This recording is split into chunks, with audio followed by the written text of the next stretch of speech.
प्लासी की लड़ाई में जितने लोग मैदान में लड़ रहे थे उससे ज्यादा लोग मैदान के बाहर खड़े होकर तमाशा देख रहे थे, लड़ाई का परिणाम सुनने की प्रतीक्षा कर रहे थे। देश के भाग्य का निर्णय होने जा रहा था, मगर उस निर्णय में सारा देश शामिल नहीं था। विदेश मंत्री के नाते मैं अफगानिस्तान गया था। आपको सुनकर ताज्जुब होगा, अफगानिस्तान के अपने मेजबानों से मैंने कहा मैं गजनी जाना चाहता हूं, गजनी। पहले वो मेरी बात उनकी समझ में नहीं आई, कहने लगे गजनी तो कोई टूरिस्ट स्पॉट नहीं है, गजनी में कोई 5 स्टार होटल नहीं है, गजनी में आप जाकर क्या करेंगे, गजनी में आप जाकर क्या देखेंगे। मैं उन्हें पूरी बात नहीं बता सकता था। मेरे हृदय में कहीं गजनी कांटे की तरह से चुभ रहा है। जब से मैंने गजनी से आए एक लुटेरे की कथा पढ़ी है और किशोरावस्था में पढ़ी है, मैं देखना चाहता था वो गजनी कैसा है। आपको सुनकर ताज्जुब होगा, महमूद गजनी का अफगानिस्तान के इतिहास में कोई स्थान नहीं है।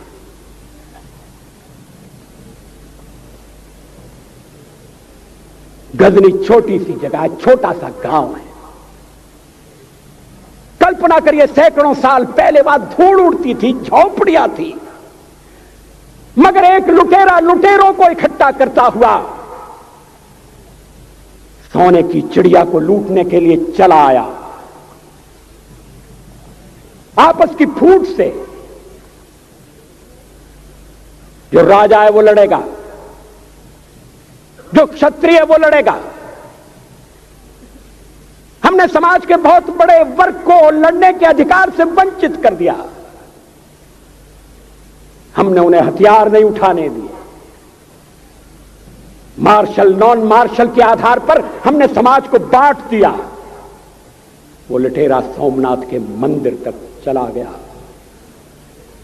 पुजारी देखते रहे। मंदिर की पूजा भक्तों को करना पड़ती है, मंदिर तो एक प्रेरणा का केंद्र है। मैं देशपांडे जी की तरह से नास्तिक नहीं हूं, मगर उनकी नास्तिकता में भी जो आस्तिकता है मैं उसका आदर करता हूं, उसका सम्मान करता हूं। वो जिस आत्मविश्वास से नास्तिक होने की बात कहते हैं, तो मैं उनसे कहना चाहता हूं वो सचमुच में नास्तिक नहीं है। जिसकी आस्तिकता है, जिसका विश्वास है, वो नास्तिक कैसे हो सकता है। विश्वास किसमें है यह बड़ी बात नहीं है, विश्वास है या नहीं। हमने समाज के बहुत से बड़े वर्ग को विश्वासहीन बना दिया।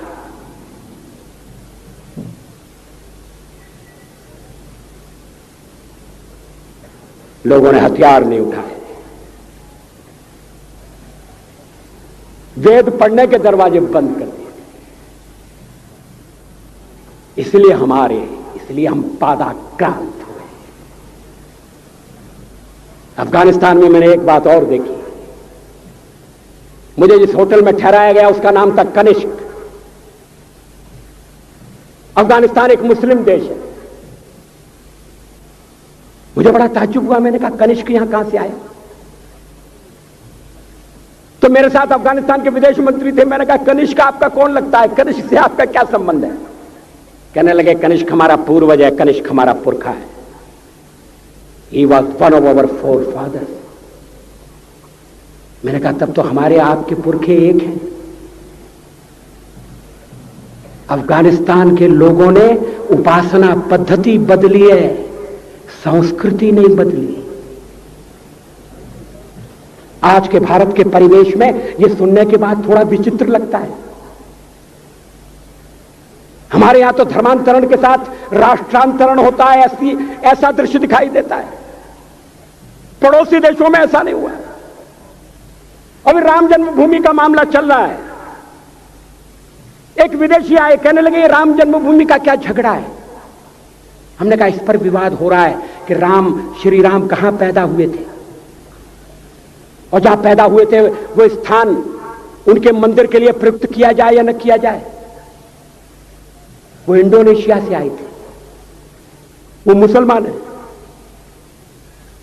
कहने लगे हम तो समझते थे कि राम के लिए सारे भारत में आदर होगा, सम्मान होगा। हमने कहा ये आपने कैसे समझा। कहने लगे आप तो इंडोनेशिया आ चुके हैं, इंडोनेशिया में बहुत से लोगों ने इस्लाम स्वीकार कर लिया, मगर श्री राम को विस्मृत नहीं किया, श्री राम को भुलाया नहीं। इंडोनेशिया के बाली द्वीप में 1 महीने रामायण की लीला होती है। मैं उस समारोह में जा चुका हूं। उस समय भी विदेश मंत्री मेरे पास बैठे थे। मैंने कहा ये रामायण ये क्या हो रहा है। मैंने कहा एक्सीलेंसी ये मंच पर क्या हो रहा है। कहने लगे एक्सीलेंसी आपको पता होना चाहिए। हमने कहा मुझे तो पता है मगर मैं जानना चाहता हूं। कहने लगे ये रामायण है, ये राम है, ये लक्ष्मण है, ये सीता है। हमने कहा इनसे आपका क्या संबंध है, आप तो मुसलमान हैं। कहने लगे हमारा संबंध बहुत पुराना है, हमारा तब का संबंध है जब हम मुसलमान नहीं हुए थे। थाईलैंड की राजधानी अयोध्या कही जाती है। थाईलैंड के राजा को आज भी राम कहा जाता है। सावरकर जी ने हिंदू राष्ट्र की बात की, हिम्मत के साथ। बुनियादी तौर पर भारत हिंदू राष्ट्र है,